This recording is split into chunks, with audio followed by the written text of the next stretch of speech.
Kinshasa Mbote, Congo Mbote, diaspora partout bisika. Bozu bongo occasion kolanda quel boule mag. Kimia et Oumela na mabota na bino.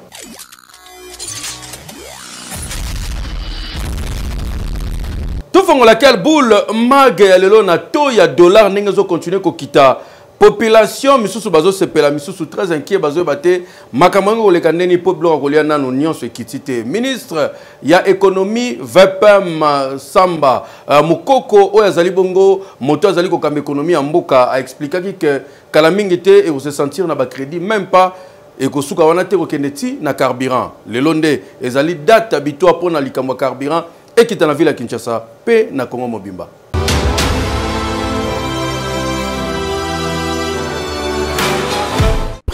Ba produits pétroliers et Zokita. Oyezali annonce ya vice-premier ministre ya économie Mukoko Samba Salaki lors ya passage na na radio Top Congo. Et si katalisi ke 1 litre ya essence oyo bandai kote kama na 2990 francs congolais et kokoma na 2690 francs congolais P litre ya gasoil oyo bandai kote kama na 2980 et kokoma kote kama na 2680 P décision et kokota en vigueur mokolo ya mercredi 8 octobre oyo na zone ouest ya République démocratique du Congo P arrêté zali déjà signé par le secrétaire général de l'économie et sika ba ko notifier ba opérateur pétrolier pour une application immédiate na yango et permettre ba congolais ba banda kosomba carburant na prix moko ya bien par rapport à l'appréciation ya franc congolais et une marché par rapport à dollar yokaye.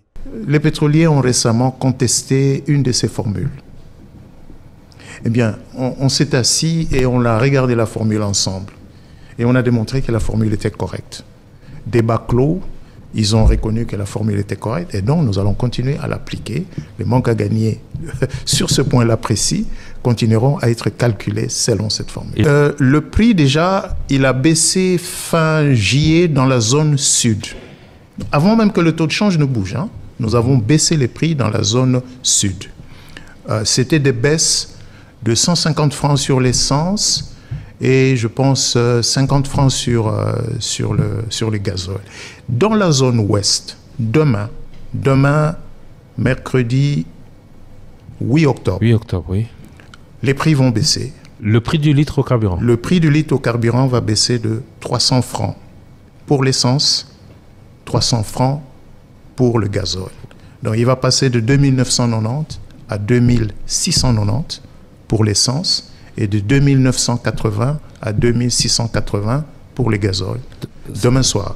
Mais décision ndenge somi boye ezali déjà loko moko ya malamu epa ya ba congolais po ezali pe même décision oyo ministre ya économie a eu déjà pour na ba opérateur ya télécommunication donc côté ba crédit Omega P il faut payer à la revue ba prix à carburant oye kiti veut dire 300 francs elongwe na litre il faut payer impacter prix à transport en commun ou na capitale congolaise pour tarif pétrolier à la calier na prix à carburant na pompe yango nde impact akapé prix à transport local et saliboye ezali décision oyo ba congolais nyoso bazozela surtout et ou melate pour na mise en application nango keyo oui service ya premier circuit ya ligne ya haute tension tozabongo na Kolwezi na province ya Lualaba numéro 1 ya SNEL professeur Teddy Lwamba yemuka kitaki kuna pona kozala lancement nango botala ndenge cérémonie lekaki.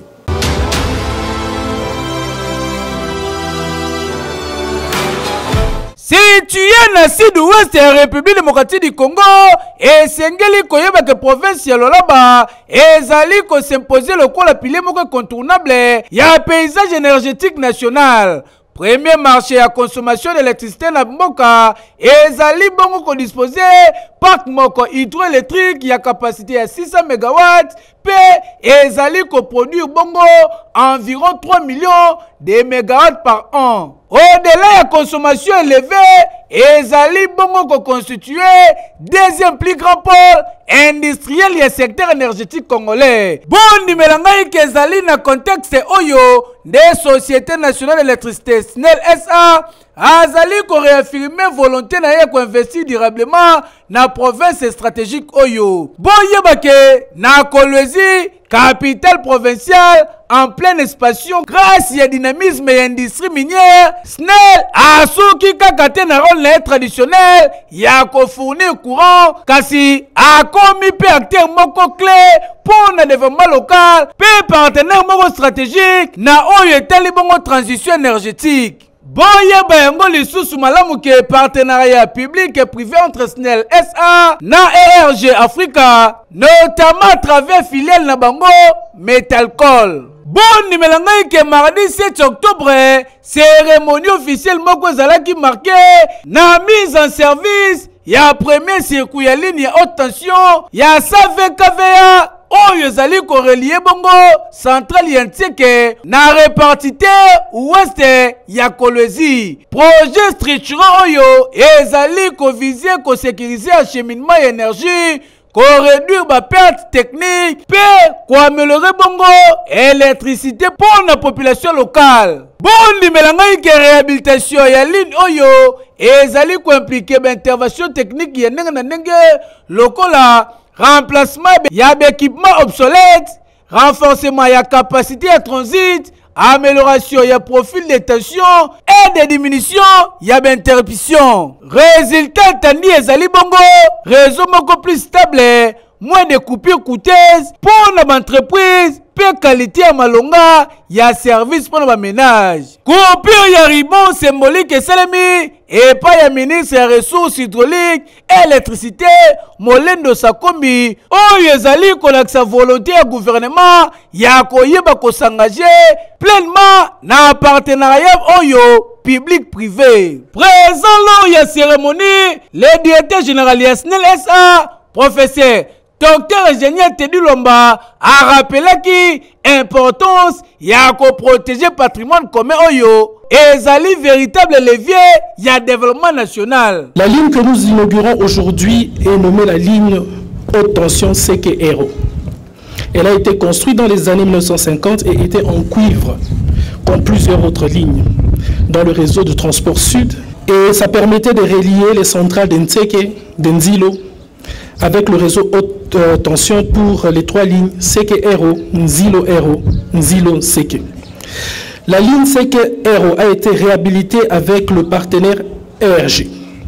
Une ligne de 120 kV Nzilo-Ero qui aujourd'hui nous permet de se réunir ici pour redonner encore vie et espoir à la Société nationale d'électricité, mais aussi à garantir l'exploitation minière qui a toujours été notre pilier de développement en République démocratique du Congo. Bokanga pe boyeba ke projet oyo ezali ko incarner bongo avancée moko significative vers électrification plus fiable, plus inclusive, monteur moko essentiel ya développement na kati ya RDC.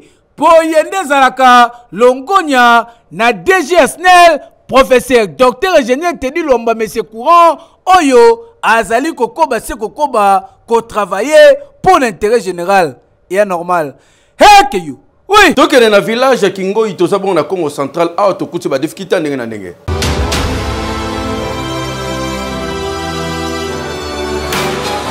Nabamali les obeta mikolo na tongo pona kolamuka kokata pongi ezozala nde likambo surtout pona bato ebele. Kasi awa na village Kingoi na province ya Congo central ndenge kaka soso liboso zobeta kokodioko bato nyonso baza kolamuka ezala ba papa ba maman to pe bana emikie, donc journée na bango ebandi neti awa moni toza bongo 4h50 s'il vous plaît. Ba villageois ya Kingoi baza déjà kolamuka, misusu ba bandi déjà kobongama pona kokende bilanga. Kotoyo tomoni mama azo kombola afiniki liputa po kiozi ezobeta awa ozana idete neti kaka na Canada kokamwa. Papa oyo pe na lopango na ye azo kombola azo tia bopeto kasi constat tosali awa na mapango nyonso bazokombola na lindalala ya monene. Donc awa koluka na okombo te po bakombolaka kaka boye. Na mopanzi bana mikie deja bayebela ndenge kaka balamuki batie moto bakwanga na kati ezotoka. Bango mibale yena leki mopanzi bazo profite po na koyetola moto malili esila. Awa pe tomoni ye mobali azo brose na simandako po akende kop. Mosusu oyo ndenge kaka lamuki atelemi na porte ndako alingi maboko azo pesa bavoisin mbote bazo tuna na santé. En tout cas na village ezalaka na mo feeling na yango po tongo ndenge kaka ezotana mutu nyonso aza deja ekolamuka mouvement bandi.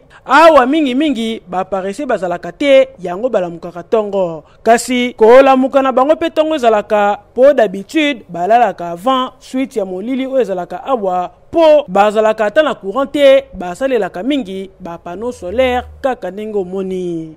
Eki kombo nango matondo kwa nzambi malgré kombo ya kitoko kotonda pe matondo mais condition bazo traiter nango population na ndenge ya moko centre de santé ngo ezali mawa tozo bona Kikwiti.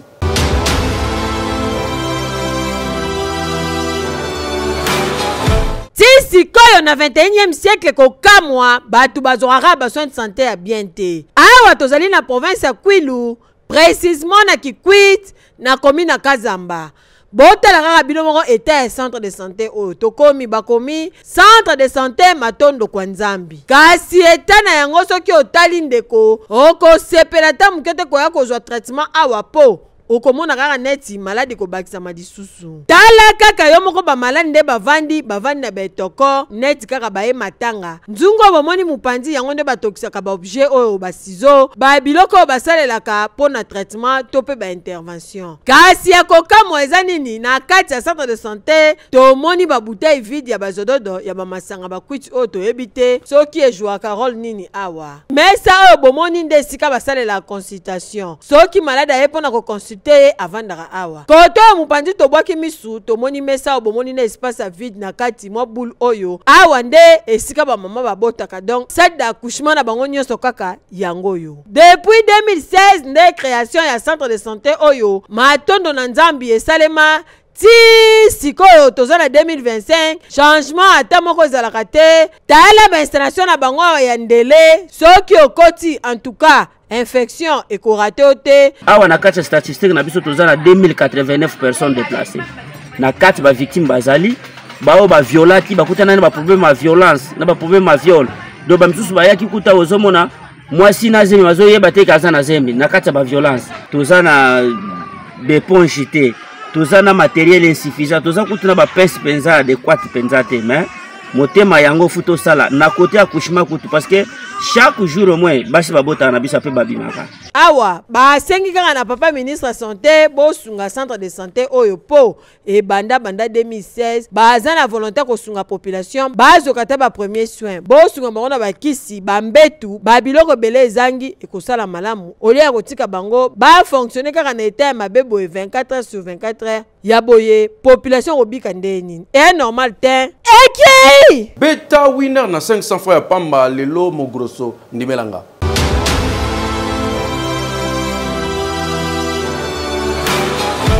Bienvenue à notre vente aux enchères. Ah ouais. Présentation des articles numéro 1. Une montre de luxe avec étanchéité, anti-magnétisme et résistant au choc. $60. Que du mieux. $61. $75. $95. $150. $150. Messieurs, vous avez la montre. Entrez. Deuxième article. Une voiture de collection, confort et robustesse. Plaisir de conduire.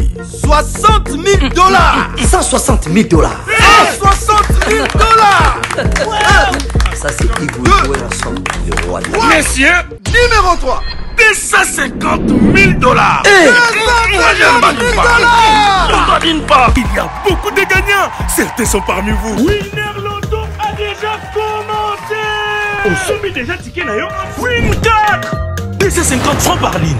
Gagnez 4 numéros pour un jackpot à partir de 10 millions de francs congolais. Et Win 4 doublé. 500 francs par ligne. Gagnez 4 numéros pour un jackpot à partir de 20 millions de francs congolais.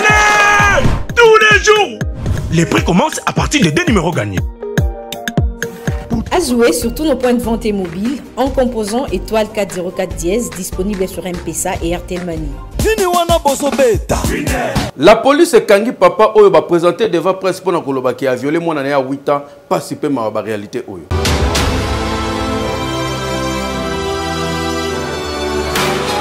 En tout cas papa bozali komona tangu mususu ndoki yeyo ndenge babelelaka na Kinshasa rien que na kotala eboye vie Zidane azali papa moko esengeli bayeba kolandela au sérieux po makambo uti kosala eza normal soko mokete tozali na commune Yangaliema s'il vous plaît na quartier Sangamamba esika vie Zidane oyo avandaka musala na ye soka bengi mwana bato muke atindi ye exaucé yaka te aye apesi mbongo ke yosomelanga Shimbok exaucé ko yana Shimbok apesi papa azongisa mbongo boy wana zwana o Zoka vie Zidane na préparera terrain koka mwa botu nanga age exaucé ngope 7 ans kasi vie Zidane aluka kaka couloir ya muke po ayeba kozikisa bambala koka mwa occasion kaka tango monani vie Zidane akimana exaucé a violé mwana batu ngope ya age 7 ans koka mwa heureusement la police elongo na famille basali banquette baye kokanga vie Zidane baye na ye awa bien bakraka batu na ye boye azo babata na nep sabino akosa nkutu tina liboma bato pene bayaki na mwinda wa ezali bongo ba mama oyo bango bazanga maloba te ba communiquer boye meloko papa asali ezalaka te bandala otilo na aja mwana 7 ans waza kokolone ma violé esalamaka te esalamaka papa fakende musika awa azonga lisute en tout cas eza normal te na age ya vie Zidane oyo akende ko violer mwana ya 7 ans yango ezali interpellation na ba parents sengeli koyeba kozwaka charge ya bana na bino kotikaka yete soki mwana muke akenda kokota bongo na mapango ya batu po bapapa boye na Kinshasa baza ebele yango totuni ko violer mwana 7 ans ezalaka nini mampu ya kaka ya normal te ekei na badiadi kuna ekomi système somba poubelle bwaka pona kokunda érosion mais revers nango eza que solo wana na banzinzi na bangongi na pokwa typhoïde na malaria et tika bino kimiata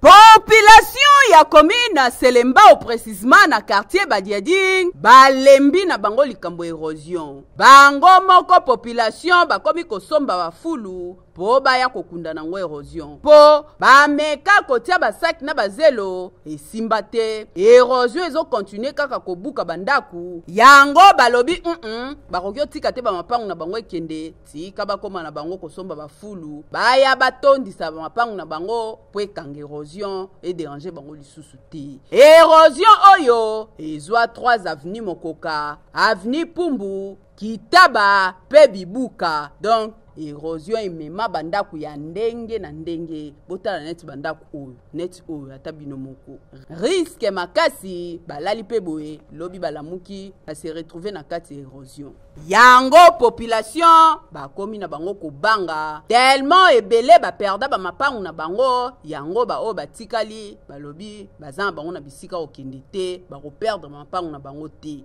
bazwi initiative ya kosombaka bafulu bapoubelle oyo nyonso bato balokotaka na baveni bakoma koya kotekela bango awa po bakunda ba érosion en tout cas likambo ya ba érosion oyo ezosenga penza implication ya l'État po na koluka solution ya makasi po na ville province ya Kinshasa lelo érosion ekomi ko déranger population na ndenge osakana te bakwa mingi ezaka likambo érosion donc bato ebele bazokoma sans abri or que bazalaki na mapango na bango l'État lukana solution ya ba érosion oyo po boye eza pasi makasi bandeko bele na kimbatseke koto oyo comme article 15 na bango batekaka bongo nguba batambusaka misusu pe bapesaka bamama mpona batekela bango na bacoin moyen de vivre réalité à Kinshasa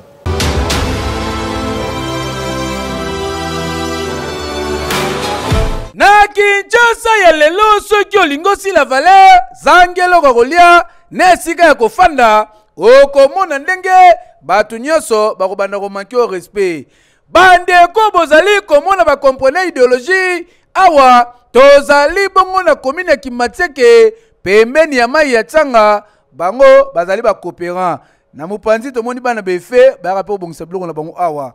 Kasi bandeko mususu oyo bango basalaka kopi ya koteka nguba bazalaka nanu soki basomi nguba basokoli yango batie basak na se batandi yango wana soki ekauki oya kokalinga bazwi kalungu batie mabaya batie na mabanga batie yango nde bozali komona bazokalinga bazobola mopanzi bazokalinga bazobola mopanzi soki amoni ebeli azwi atie na babassin ya mobesu na bassin na yango ya kokalinga mpe na bassin na yango nsima bake kotambola mpona kokende koteka.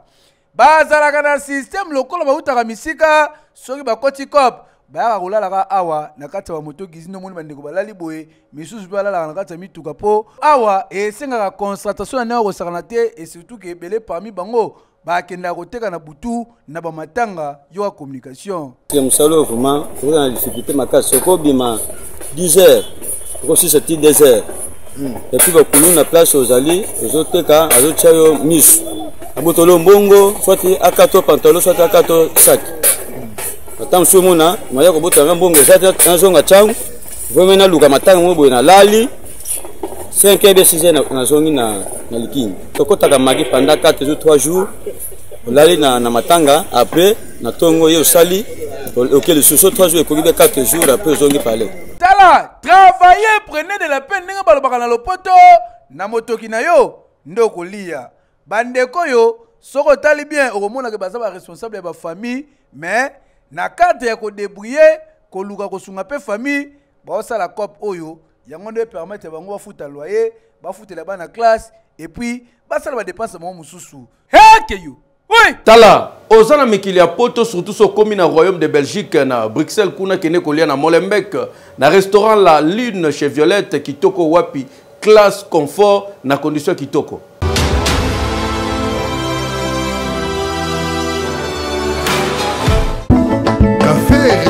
La Ligne chez Violette, 13 avenue de Mirko, 1080 Molenbeek, Saint-Jean. Ah oui, collier kitoko na Belgique, adresse ezase moko, ezali bongo, restaurant La Ligne chez Violette, esika boko kuta bongo, cuisine congolaise. Ozali de passage au Kiti Bruxelles, Ozana Posa, ya collier biloko ya Congo, collier bio s'il vous plaît. Ne vous trompez pas d'adresse, restaurant Ezase Moko, La Ligne chez Violette. Okokuta cuisine congolaise, Ntabana Pointe, ebongo ngulu ya kapela kute kosa basala kape koti se fime basala kape bakamundele ebongo kote bambisi yi tika na yo Thomson batumba banyengele yango matungulu kaka ndenge bozali komona ebongo kote bandunda okolia kitoko lokola bitekuteku matembele mokonza bandunda mfumbu eleka mabaku pondu alimbondo pe ntaka madeso ezalaka awa bokanisi esili na restaurant La Ligne chez Violette à part menu na bango bazalaka pe na ba plat du jour kuna okokuta lokola ngai na Thomson oyo elekisaka badi ebongo bitoyo kuna pe ezalaka babakisi lisusu plan spécial veut dire ba plan sur commande okoki kokomande mutu ntaba okoki pe kokomande ngombe ya Goma bakosalela yango avec impact pe idéologie côté ba service kututika na yo po na restaurant La Ligne chez Violette basalaka na livraison à domicile veut dire au composé kaka numéro au commandé biloko ekomeli na ndaku kudia kusabalala restaurant La Ligne chez Violette ezwami na avenue du Murto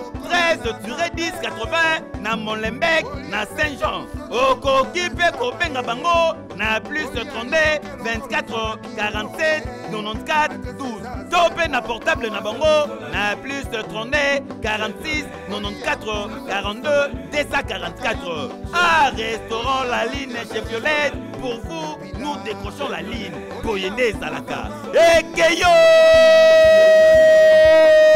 Oui! Population ya Bumbu basepeli po bamoni évolution ya misala ezosala mabongo na direction ya dal. Bazoli kekene bamvule bandi ba okena ngoti na suka.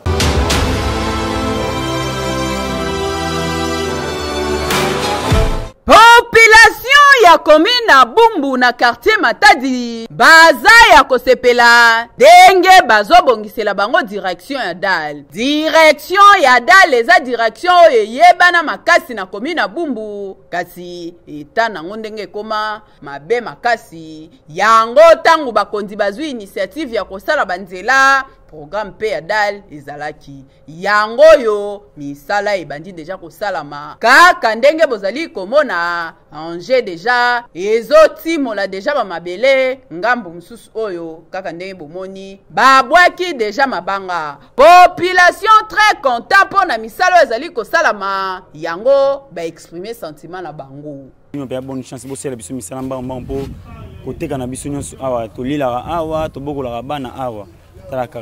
Mais malgré tala nde bino moko bomoni kuna maison pena ekoti faïence ming chance pena basala misala oyo esila tala population ya Bumbu basepeli kasi eloko moko bazali kosenga na bakonzi ndenge misala ebandi bakoma na ngoti na suka po liboso bayaka boye batimoli basundoeli bango bakenda turoyo ndenge bazongi boye basilisa misala ekosala bango bien makasi eke.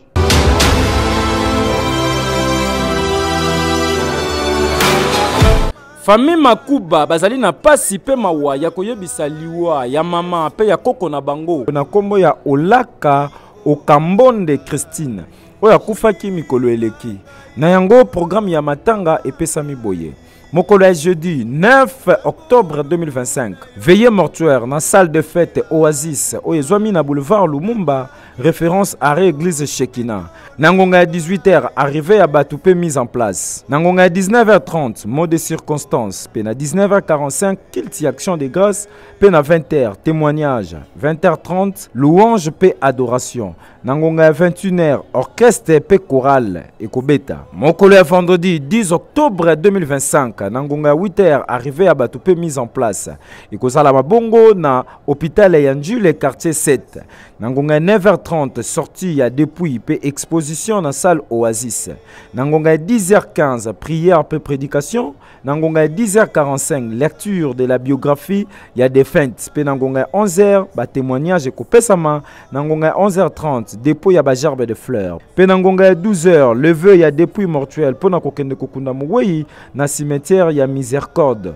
Na 14h et kozala bongo ben de consolation na kati ya salle Oasis.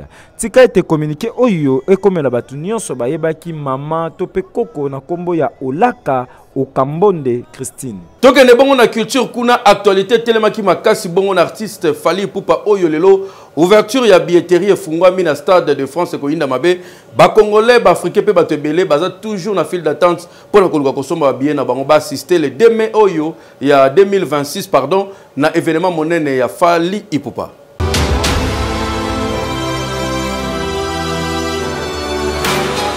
Et ça pour la première fois dans l'histoire, il y a musique congolaise. À quelques heures, il y a ouverture, il y a billetterie. Pour un concert historique, il a fallu Ipupa na Stade de France le 2 mai. Déjà, sold out et salami na ba catégorie en or, catégorie à diamant. Oh, y'a ba billets ali déjà de 63 à 250 € s'il vous plaît. Ba catégorie moussousou déjà sold out et c'est betami awa. Di melanga yike événement oyo et comme marqué étape. Po Fali Ipupa a trouvé Soli, Aigle, Mobutu, encore une fois, à Kokoma Histoire, à cause de la première artiste musicien congolais évoluant au pays, Abeta, na Stade de France, scène mythique Oyeko Sangisa, plus de 70 000 personnes, s'il vous plaît, à Tokos Musique Negozala au rendez-vous, Rumba, Afrobeat, Folklore Kutu, et Kozanga Tepowana. Terre ya Fali Ipupa et c'est comme africain tout bakoya koyoka bonne musique. Avant wana 24 heures avant Fali Ipupa en live en marge à préparation ya concert munene oyo live na ba réseaux sociaux et sangisi plus de 180 000 personnes à Wesika Fali a présenté qui batenio alata na ba premier clip tangwa bandi carrière en solo na ye. Ensemble une équipe professionnelle, t'as déjà ambiance ezalaki awa pour na kocha batu déjà na vangu ya Stade de France awa dilaso na pointe 50 na pointe na kosa yote ejiki tengazanga kite iboti na mieke yezongi. Babete la yo li solo te réservaga déjà place na yo sombaka billet po awa histoire ya musique ya RDC, culture ya RDC et kokoma malisusu le 2 mai 2026 na Stade de France. Hey Keyo, oui. Okanche Sili, Tintin, fait recherche de poules, les lopé azalaki na terrain qui n'a que la visite d'inspection na Stade de Martyrs pour Kalaming te banos ya somo et kosalema pona événement tobe événement miné kosalema bon na Stade de Martyrs bagolo baza pe excité côté na bango babi elengi ya musique yango yoche toche.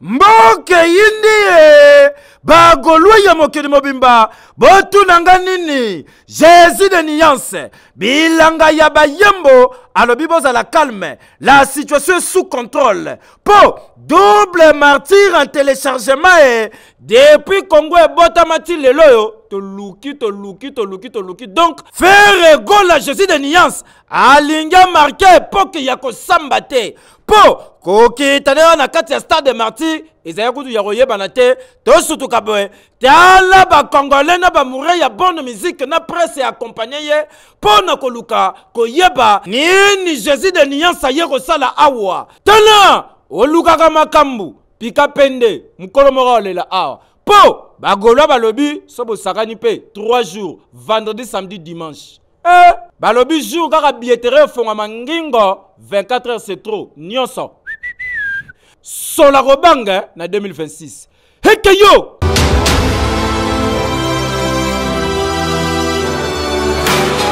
famille Makumbi, papa Georges Makumbi, Merveille Makumbi, Gelor Manzambi Afandi. Et longona trésor Tuseo, Bazo Luka Mama, Peko Konabango, Nakombo ya Marie Kiakanwa, Oyo Abungaki, Mokolo ya dimanche 5 octobre Nangonga ya 4h. Oyo Alataki, Libaya, na liputa ya ba différentes couleurs. Pe azalaki makolongulu na mutu suki ya maboko nde bakangaki. Famille ezali bongo na avenue Luyeye numéro 104 na commune ya Bumbu. Direction Asosa. Récompense mounen ezali réservé pour na mutu nyonso oyo a ko retrouver maman Marie Kiakanwa oyo azali vraiment recherché na famille na ye pe mutu nyonso komona ye a koki kobenga na ba numéro oyo ezali affiché tope kobenga bandeko ya quel boule mag.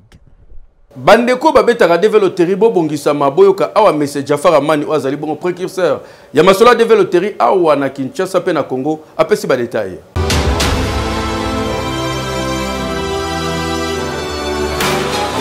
Bana Congo Kinshasa, Congo Brazzaville, le cybercafé Jafar, tout les choses pour nous sabino information toujours comme d'habitude. Na bandi boyebi qui développerie ezalaki prévu que banda le 1er octobre, mais malheureusement suite à un changement au été qu'on salma dernièrement comme boyebi développerie comme pour na beta il faut qu'on futa frais à $1 na carte système. Et en Hollandais, bah travailler au salema jusqu'à ce que si tu es disponible, vous allez prêt, les tourons, les sopona au sabino information na date où vous allez prévu toujours dans le mois d'octobre.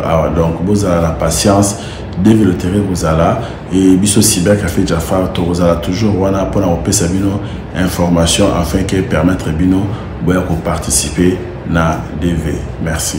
bakonzi ya Fonarev bazo continuer ko conscientiser pe ko sensibiliser population na ba crime pe ba viol salima na ba guerre surtout zo continuer ko salima na est ya République démocratique du Congo jeune coste congolais bondi melanga il faut to s'approprier na yango.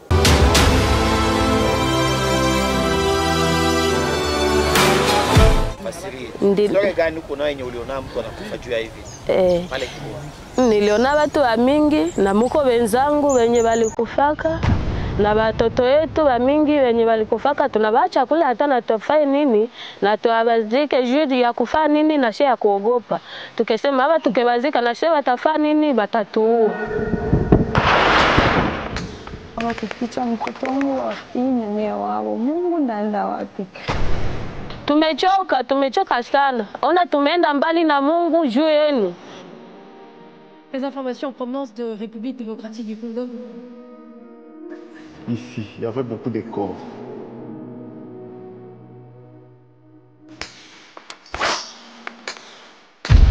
Anabakaka wa mama na badada vile ginzi wote walikuwa mama na japo walikuwa nini wafie. Je ya kwa deveje vile wanakuwa wa mama. Okay, sounds good.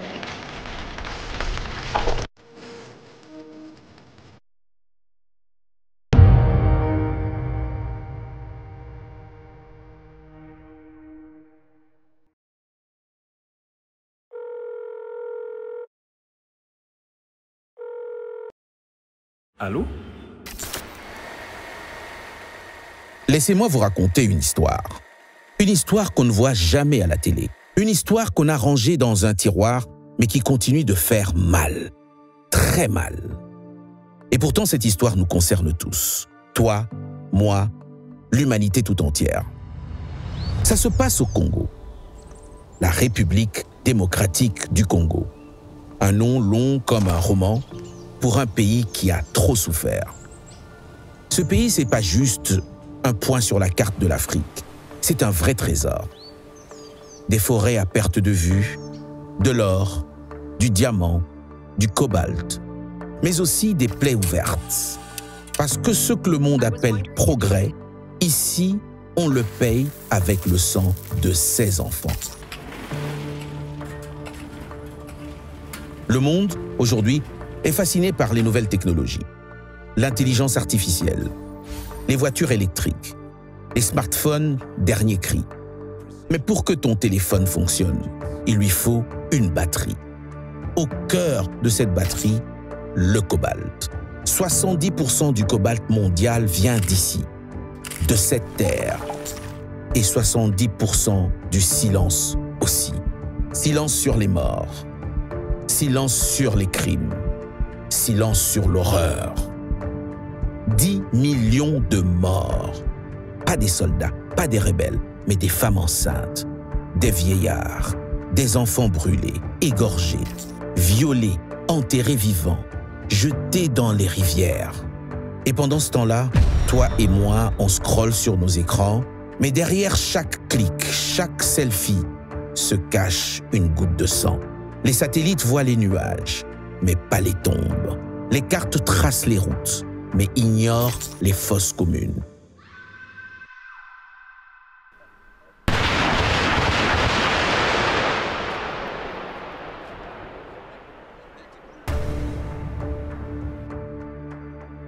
Chaque mètre carré porte un nom. Chaque colline, une fosse commune. Chaque ruine, une histoire, une famille, des rêves effacés. Mais malgré tout ça, la vie obstinément s'accroche. Les arbres dansent encore, le fleuve chante encore, les enfants continuent à rire.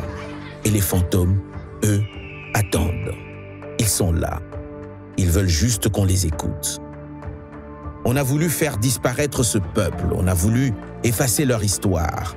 Mais ils sont encore là, debout, dignement. Ce qu'on va te montrer, c'est pas juste un film, c'est un cri qui n'a jamais été crié. Un devoir de mémoire, un appel à la vérité. Alors, regarde, écoute, retiens cette histoire. À ton tour, raconte-la. Parce que ceci n'est pas seulement leur histoire, c'est aussi la tienne. Surtout si tu as un téléphone dans la main.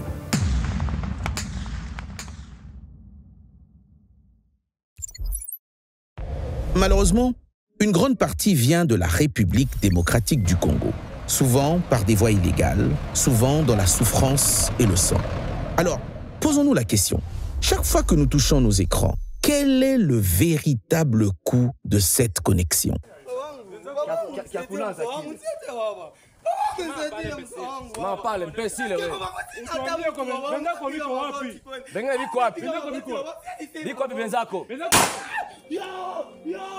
baviole mwana na désordre kaka mobali oyo atamboli na mwana atamboli mpe na ngai basima nango nakomi na se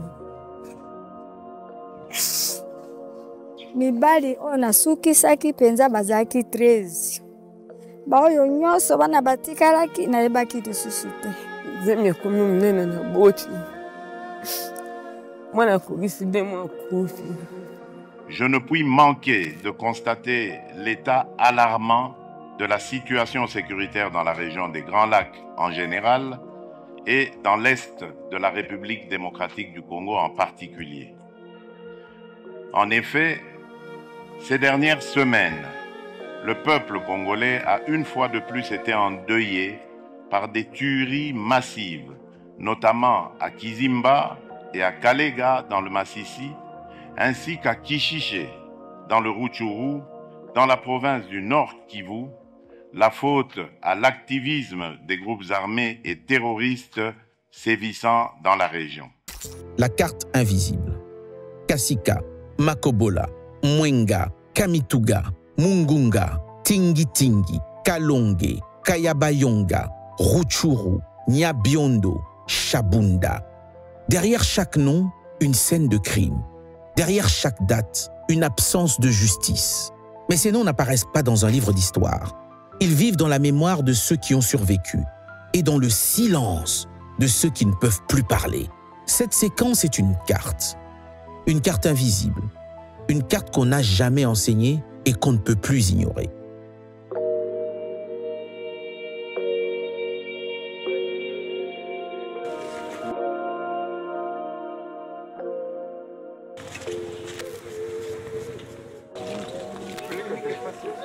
Maintenant que vous savez, que ferez-vous?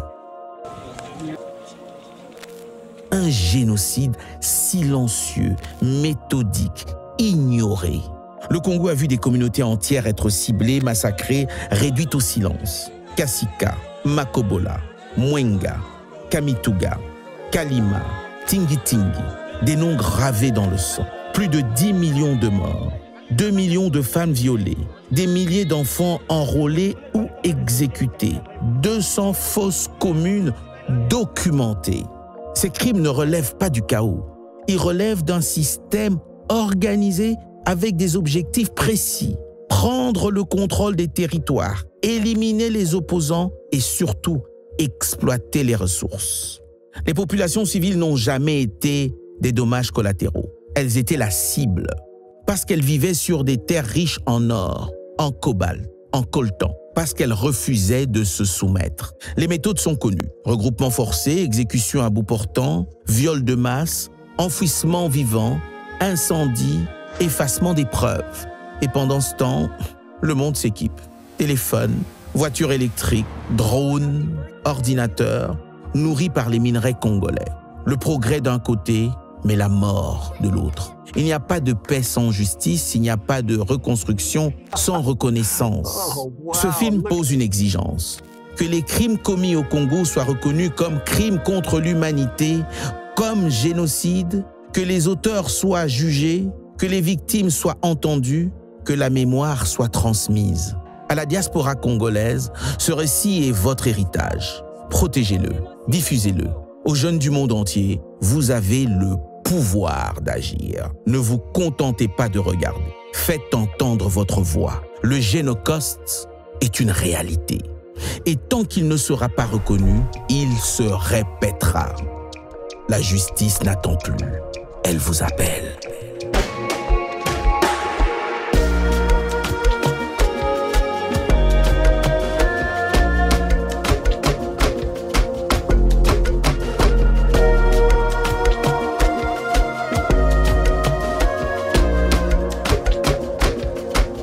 Béni Banza Diobisangi, joyeux anniversaire na yo, que du bien, que du bonheur.